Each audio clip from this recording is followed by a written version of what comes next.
তোমরা কি জানো আজ আমার জন্মতিথি, তবে এই বছর আমি সেটা পালন করছি না।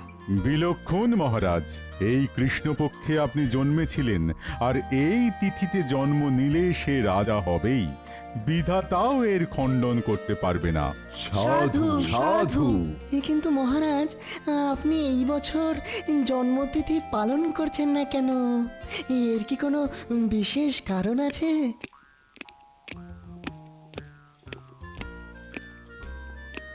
মহারাজ অনুমতি দিলে বসতে পারি, আর দেরি করার জন্য মার্জনা চাইছি। এ মার্জনা তো আমি করেই দিই গোপাল। আসলে রাজসভায় তুমি না থাকলে কিরকম ভালো লাগে না। ঠিক বলেছেন মহারাজ, গোপাল বিনা সভা অতি ধীর। গোপাল থাকলে মহারাজ থাকেন না গম্ভীর। বেশ বলেছ কবি, বেশ বলেছ। তবে জ্ঞানী, তোমার কথার উত্তরে বলি, রাজকোষের অবস্থা ভালো নয়। তুমি জানো, মানে যদিও তোমার জানার কথা নয়, আমি শুধু আমার জন্মতিথি উপলক্ষ পালন না করে খরচের কিছু ওই সাশ্রয় করেছি মাত্র, আর সেটাও আমার রাজ্যের প্রজাদের কথাই ভেবে। রাজকোষের কথা আমাদের কারোরই জানার কথা নয় মহারাজ, সেটা তো একমাত্র খাজাঞ্চি বলতে পারেন। কিন্তু খাজাঞ্চি অসুস্থ জানিয়েছে, তাই সে আসতে পারবে না। মহারাজ অনুমতি দিলে একটা কথা বলতে পারি। নিশ্চিন্তে বলো গোপাল। খাজাঞ্চি অসুস্থ, বাড়িতে আছে, বিশ্রাম নিচ্ছে, খুব ভালো কথা। কিন্তু খাজাঞ্চির সাথে যার নীতি ওঠা বসা, যে রাজকোষের সব কথাই জানে, সে কেন গত 4 দিন ধরে রাজসভায় আসছে না, সেটা কি কেউ বলতে পারবে? তুমি মন্ত্রীর কথা বলছো, তাই তো গোপাল? আমার মনে হচ্ছে মন্ত্রী নিশ্চয়ই কোনো ফন্দি আঁটছে, না হলে আগে তো কখনো এরকম হয়নি যে মন্ত্রী 4 দিন ধরে আসছে না। কি বলছো কি গোপাল? না না না, আমার মনে হয় না মন্ত্রী কখনো এরকম করবে। কারো সম্বন্ধে প্রমাণ না থাকলে শুধু শুধু এই ধরনের সন্দেহ তো রাজার শোভা পায় না।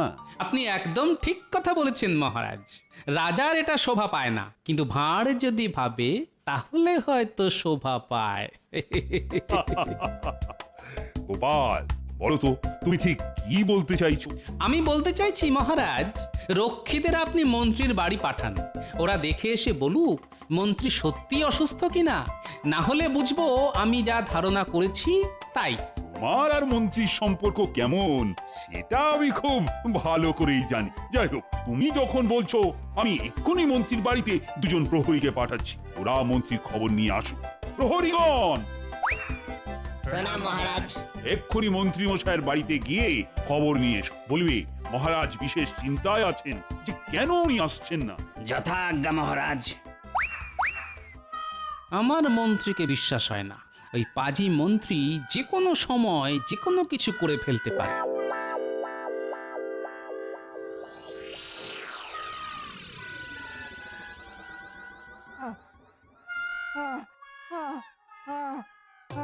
ওরে বাবারে, ওরে ওরে বাবারে, কি যন্ত্রণা! ও মা গো, ও গেলাম রে। কবে যে এই যন্ত্রণা শেষ হবে কে জানে। ও ও প্রণাম নেবেন মন্ত্রী মশাই, মহারাজ আমাদেরকে পাঠিয়েছেন আপনাকে দেখতে আসার জন্য। সে আমি বুঝতে পেরেছি। ও কদিন রাজসভায় যেতে পারিনি যে। ওরে বাবারে।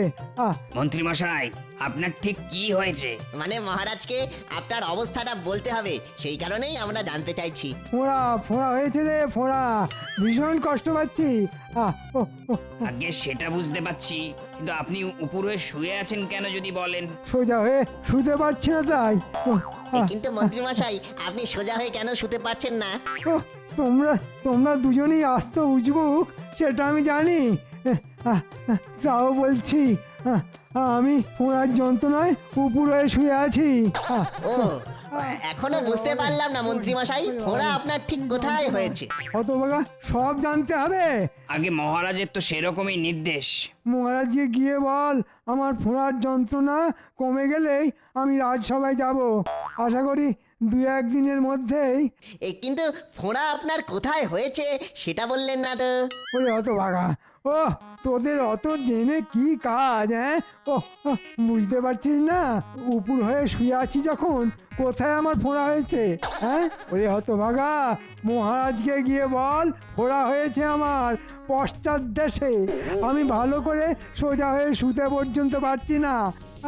ওরে বাবারে, ওরে বাবারে, কি যন্ত্রণা। ও ও, যা শিগগির যা। যথা আজ্ঞা মন্ত্রীমশাই। মহারাজ, আমরা দুজন মন্ত্রীমশাইয়ের বাড়ি গিয়েছিলাম, গিয়ে দেখি মন্ত্রীমশাই উপর হয়ে শুয়ে আছেন। হ্যাঁ, মন্ত্রী উল্টে পড়ে শুয়ে আছে, এ তো ঘোর অনর্থ। যে রাজ্যের মন্ত্রী উল্টো হয়ে শুয়ে থাকে সে রাজ্যের তো অমঙ্গল। যাই হোক, প্রহরী বলো বলো। মন্ত্রীমশাই যন্ত্রণায় কাতরাচ্ছিলেন। হ্যাঁ, মন্ত্রীর যন্ত্রণা?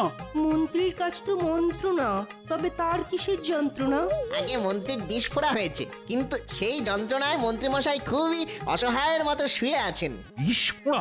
যে ফোড়ার গোড়ায় বিষ, যন্ত্রণা অহর্নিশ। কিন্তু মন্ত্রী উল্টো হয়ে শুয়েছিল কেন? আগে সেই কথা জিজ্ঞেস করাতে মন্ত্রীমশাই রেগে গেলেন। রেগে গেলেন? মহারাজ, এমন কোনো জায়গা থাকতে পারে যেখানে ফোঁড়া হলে মানুষ রেগে যায়? পণ্ডিত, সেটা তুমি ভালো জানো। তোমরা বলো তো প্রহরী। মন্ত্রীমশাই আমাদের বললেন, যা গিয়ে মহারাজকে বল আমার পশ্চাৎ দেশে ফোড়া হয়েছে। হে হে।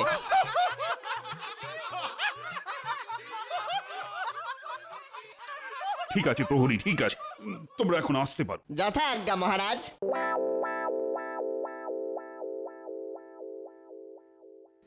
মহারাজ, মন্ত্রীর মনের সমস্ত বিষ এখন ফোঁড়া হয়ে বাইরে বেরিয়ে আসছে।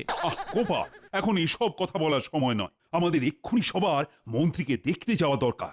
রাজবৈদ্য এখন বিদেশে, তাহলে মন্ত্রীর চিকিৎসা কে করবে?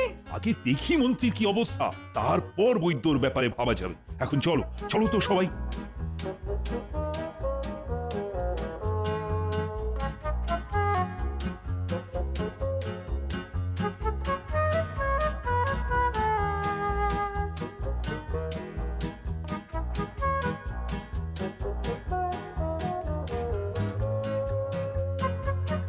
সেপাই, তোমরা ভেতরে গিয়ে মন্ত্রীকে খবর দাও, বলো মহারাজ দেখা করতে এসেছেন। যথা আজ্ঞা মহারাজ।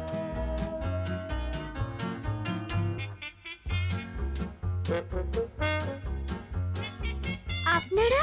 মার্জনা করবেন, কিন্তু মহারাজের নির্দেশে আমরা এসেছি। বাইরে মহারাজ অপেক্ষা করতেন, তিনি মন্ত্রী মশাইকে তো দেখতে এসেছেন। তাই আমি এক্ষুনি মহারাজকে অভ্যর্থনা করে ভেতরে নিয়ে আসছি। না গিন্নি, তোমাকে যেতে হবে না, মহারাজ নিজে এসেছেন আমাকে দেখতে। আমি আমি নিজেই যাচ্ছি তাকে নিয়ে আসতে। কিন্তু তুমি কি পারবে? হ্যাঁ হ্যাঁ, নিশ্চয়ই পারবো। সেপাইরা, তোমরা গিয়ে মহারাজকে বলো আমি এক্ষুনি আসছি। গিন্নি, আমাকে আলগা করে একটু একটু সোজা করে দাও তো, সোজা করে দাও। দেখি। বাবারে, কি যন্ত্রণা, কি যন্ত্রণা। একভাবে শুয়েছিলাম তাতে এরকম, কিন্তু এখন দাঁড়াতে ঘোড়ার ব্যথার সাথে পা দুটো ঝিমঝিম করছে। থাক তাহলে, তোমাকে যেতে হবে না, ওদিকে মহারাজ অপেক্ষা করছেন। না না, আমি আমি পারবো, চিন্তা করো না, চিন্তা করো না।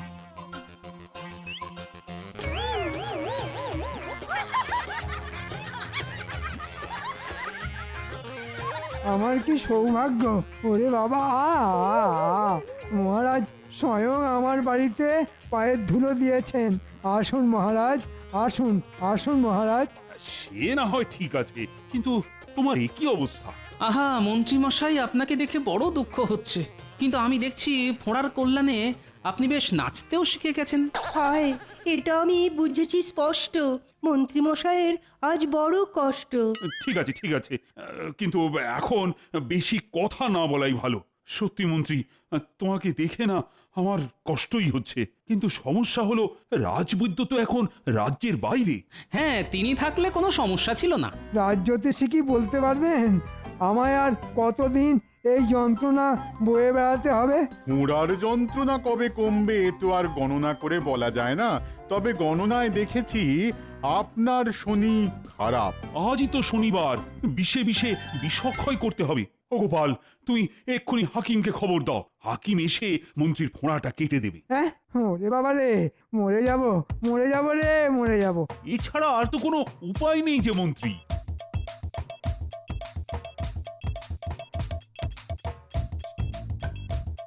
মন্ত্রীর হলো ফোঁড়া, আর এখন আমাকে ছুটে যেতে হচ্ছে হাকিমের বাড়ি। কিন্তু হাকিম কি বেঁচে আছে? বহুকাল আগে দেখেছিলাম, তখনই সে বুড়ো। এখন যদি সে বেঁচে না থাকে,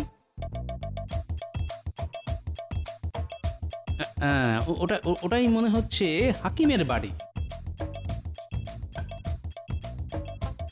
হাকিম সাহেব, হাকিম সাহেব বাড়ি আছেন? বলি, ও হাকিম সাহেব, বেঁচে আছেন? কে? কেমন আছেন হাকিম সাহেব? কে তুমি? চিনতে পারলাম না তো। আমি গোপাল, গোপাল ভাঁড়, মহারাজের বেতন করা ভাঁড়। গোশাল? গোশালা যেতে চাও, এখানে এসেছো কেন বাপু? সর্বনাশ, এই যে দেখছি কানে কিছুই শোনে না। ফোঁড়া কাটতে হবে। কি কি গোড়াতে, কি গোড়াতে কি হবে? ফোঁড়া, ফোঁড়া কাটতে হবে। ও, গোশালায় ফোঁড়া কাটতে হবে? কোন গরুর কি হলো বাবা? আপনি এখন চলুন, পারবেন তো? না না, মারবো না। ফোঁড়া আমি কত কেটেছি এককালে, ঘ্যাচ ঘ্যাচ করে কেটেছি। তুমি দাঁড়াও, আমি কাঁচি নিয়েই আসছি। বাবা, কতদিন পরে ফোঁড়া কাটবো। গরুর ব্যাপার।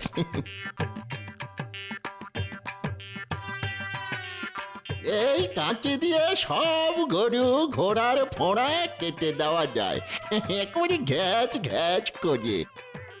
এই বাড়ি, এই বাড়িতে তোমার গরু আছে? গরু না, মানুষ, মানুষের ফোঁড়া। যার খুশি ফোঁড়া হোক, ফোঁড়া দেখলেই আমি কেটে দেব।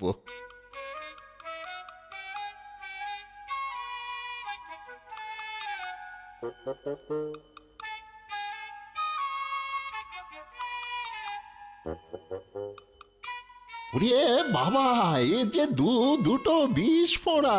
আমি একটা আগে কাটি, চিন্তা নেই, কাঁচি দিয়ে কচ কচ করে কেটে দেব। ওরে বাবা রে, ও ও হাকিম সাহেব, একটু আস্তে করে কাটবেন। হ্যাঁ হ্যাঁ।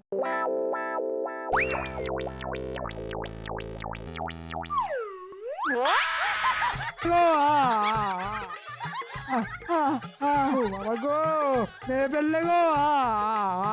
গোপাল, তুমি আর হাকিম খুঁজে পেলে না? ওরে বাবা রে।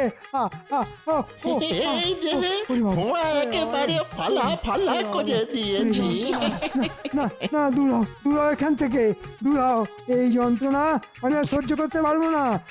ওরে বাবা রে, এই যাবে কিনা বলছি, যাবে কিনা বলছি, যাবে কিনা? না গেলে কিন্তু সেরেছে। এই যে মনে হচ্ছে হাকিমকে গলা টিপে মেরে দেবে। হাকিম সাহেব, চলুন। মা গো, ও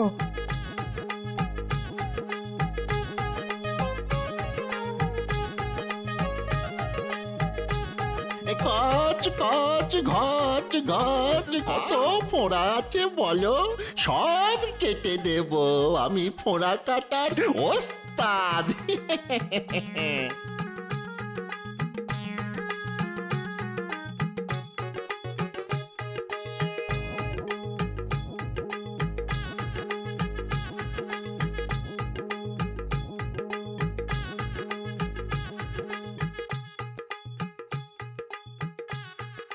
বলি, মন্ত্রী মশাইয়ের স্ত্রীর সঙ্গে দেখা হয়েছিল জানো? তাই নাকি? আমাকে বললো মন্ত্রী মশাই নাকি খুব ভয় পাচ্ছে জানো। ওই তুমি হাকিমকে নিয়ে আবার ওনার আরেকটা ফোঁটা কাটাতে যাবে। কাটাতে দিলে তো বাবা, একটা কাটতেই ওনার যা চোট।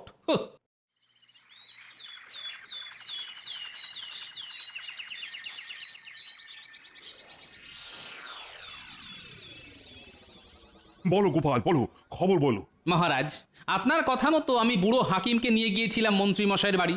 হাকিম একটা ফোঁড়া কেটেও দিয়েছে, কিন্তু আরেকটি ফোঁড়া মন্ত্রী মশাই কাটতে দেয়নি। সে কি তাহলে উপায়? মন্ত্রী মশাই যেরকম চিৎকার করছিলেন, তাতে মনে হচ্ছিল উনি হাকিমকে মেরেই ফেলবেন। সেনাপতি। আজ্ঞে মহারাজ। এক্ষুনি যাও মন্ত্রীর বাড়ি, দেখে এসো কেমন আছে মন্ত্রী। জি আজ্ঞে মহারাজ।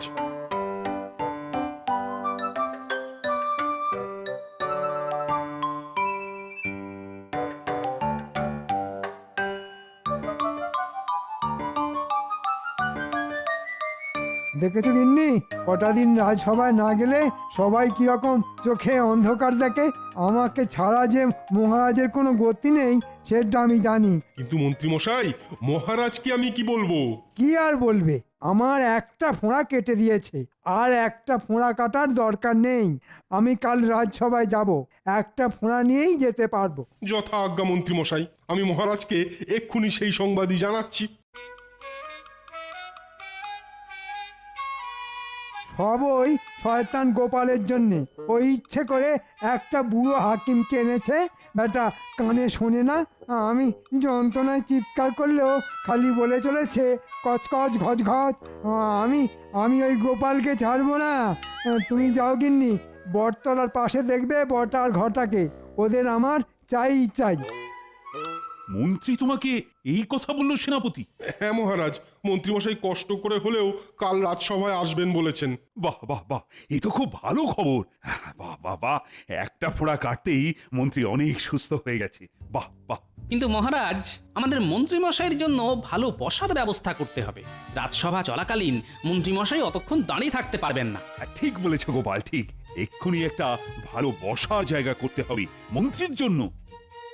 জঙ্গলে যা, বাবলা গাছের কাঁটা তোল আর গোপালের সিংহাসনের গদিতে রেখে দে। গোপালের কথা ভেবেই হাসি পাচ্ছে। না হেসে কাজটা মন দিয়ে কর। কিন্তু মন্ত্রী মশাই, আমরা রাজসভায় ঢুকবো কি করে? দুজনের দুটো কান আমার মুখের সামনে নিয়ে আয়, সব বলবো ফিস ফিস করে। দেওয়ালেরও কান আছে, হ্যাঁ।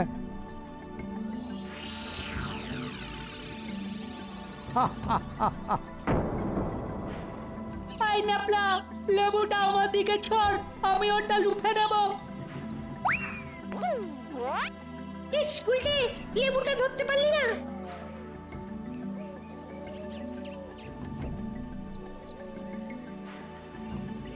তুই এমন জোরে ছুড়লি, আমি ভালো করে তো দেখতেই পেলাম না। এখন এই জঙ্গলে কোথায় খুঁজবো?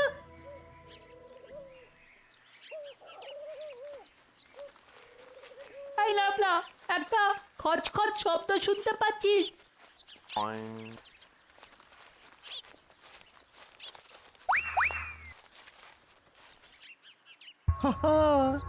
প্রচুর কাঁটা। এ হলো বাবলা গাছের জঙ্গল। এই কাঁটা এবার গোপালের রাজসভার গদিতে ঢুকবে। কাল গোপাল রাজসভায় বসলেই যে কি হবে ভাবলেই কেমন একটা। মন্ত্রী মশাই জব্বর ফাঁদ পেতেছেন। বলিস কি রে, রাজসভায় আমার বসার গদিতে বটা আর ঘটা বাবলা কাটা ঢুকিয়ে দিচ্ছে? হ্যাঁ গো দাদু, আমরা নিজের কানে শুনে এসেছি। ওরা আজই ঢুকবে, এটা মন্ত্রী মশাই ওদের করতে বলেছে। আজ রাতের অন্ধকারে ওরা এটা করবে। দাদু, তার আগে যদি আমরা সবাই মিলে গিয়ে ওদের ধরে ফেলি। সেটা করাই যায়, কিন্তু যে এটা ওদের করতে বলেছে তাকে কিছু করা যাবে না। তোরা চিন্তা করিস না, ওদের বাবলা কাটা আমার গদিতে বসাতে দে।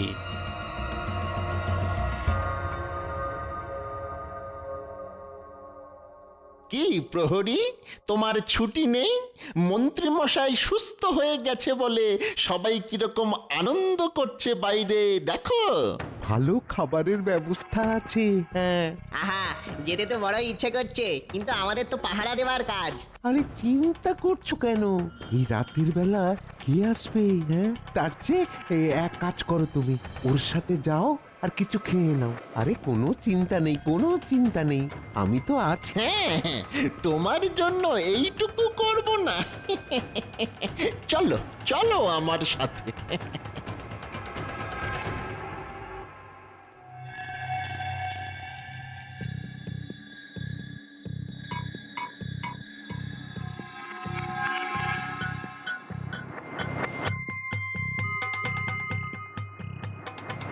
বাহ, এই যে মেঘ না চাইতেই জল, দরজাতে প্রহরীও নেই দেখছি। যাক, কাজ সেরে ফেলেছি। হ্যাঁ, এবারে পালাই। বুঝেছি, প্রহরীকে এরা কোনোভাবে হাত করেছে। যাক, আমার সুবিধেই হলো। ঘুঘু দেখেছে। এবার আমি ফাঁদ দেখাবো।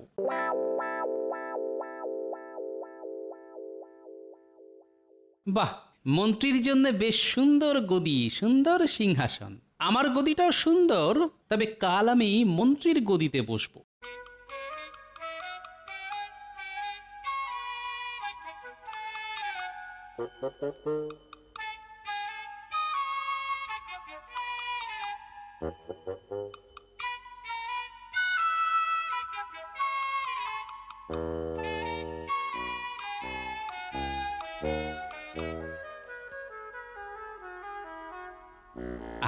কাজ শেষ।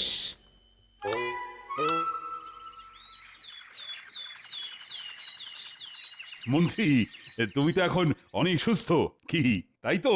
আগে হ্যাঁ মহারাজ। তোমাকে রাজসভায় দেখে না বড়ই খুশি হলাম। গোপাল এখনো আসেনি। গোপাল যে কখন আসবে সেই আশাতেই আছি। এ কি মন্ত্রী, তুমি দাঁড়িয়ে কেন? এই দেখো, তোমার জন্য সুন্দর বসবার ব্যবস্থা করা হয়েছে। তোমাকে আজ দাঁড়িয়ে থাকতে হবে না। আগে মহারাজ, সবই আপনার ইচ্ছে। হ্যাঁ বসো মন্ত্রী, বসো, বসে পড়ো।